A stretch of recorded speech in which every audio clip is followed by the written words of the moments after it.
আমার বাপ যেদিন মারা যায়, বাপের মৃতদেহ সামনে ধুয়ে সগলিক আমি কষ্ণ।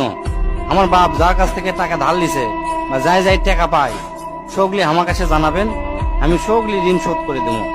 এই কথা শোনার সাথে সাথে আমার বোন হাত ঝাঁকিতে কলো, ভাই তুই শোধ করবো কেঙ্গা করে? তুই তো আজ 5 বছর ধরে চাকরি নাই, বেকার থাকে, এতগুলো টাকা তুই কেঙ্গা করে শোধ করবো? বুনক আমি আস্তে আস্তে অভয় দিয়ে কোনো চিন্তা করিস না বোন, বাপের সব ঋণ আমি শোধ করে দেবো, 1 টাকাও ব্যাংকে থমো না। পরের দিন সকালে ঘুমোর থেকে উঠতে না উঠতেই দরজা খুলে দেখি বারান্দার 4-5 জন লোক বসে আছে, পাওনাদার। দেখে আমার গাও ঘামে উঠলো। অকেরে কি কমো, আমার মুখের ভাষা আসলো না। রাতটা ঠিক মতো পার হবার দেয়নি, আসে হাজির। সামনে যাতে একজন খাড়া হলো, খাড়া হয়ে আমাকে করছে, আমি অমুক ব্যাংকত থেকে আসছি, আপনার বাপ তার বেটা বেটির নামে 20 লাখ টাকা ব্যাংকত থুয়ে গেছে, তাড়াতাড়ি ব্যাংকত আসেন। বাদ বাকি 4-5 জন যারা আছে তারা সকলি করছে আমাকে সমিতিতে আপনার বাপ 20 টাকা করে জমা করেছিল, আরেকজন করছে 50 টাকা করে জমা করেছিল, আরেকজন করছে 100 টাকা করে জমা করেছিল। এল্লার টাকা নেওয়ার জন্য আমাকে সমিতি অফিসে আসেন।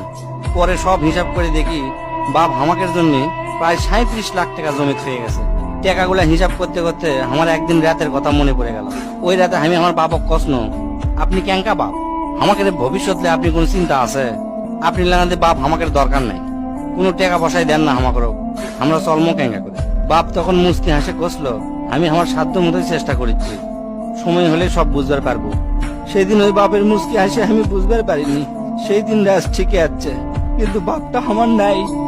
মাঝে মাঝে রাতের বেলা আকাশের দিকে তাকে কই, বাবা আজ পর্যন্ত তোমাকে বুঝতে পারলাম না, তোমার উপর খালি রাগই করে গেছি, কিন্তু তোমাকে জোরে ধরে কোনোদিন আই লাভ ইউ করতে পারলাম না।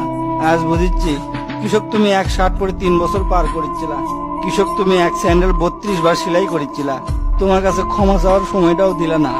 আমাকে তুমি মাফ করে দিও আব্বা, জীবনে তোমার সাথে অনেক বেয়াদবি করছি। তার কয়েকদিন পর খোঁজলে দেখি আমার বাপ কারো কাছে 1 টাকাও বাকি করেনি, 1 টাকাও ঋণ করেনি, বরঞ্চ অনেক মানুষক টাকা ধার দিছে, তারা এসে দিয়ে গেছে। তাই তোর হাত পাও ধরে কই, দোস্তরা তোকে বাপ অনেকেই বেঁচে আছে, বাপের সাথে কোনোদিন বেয়াদবি করবো না। বাপ যে কি ভালোবাসে এখন বুঝবো না, পরে বুঝবো।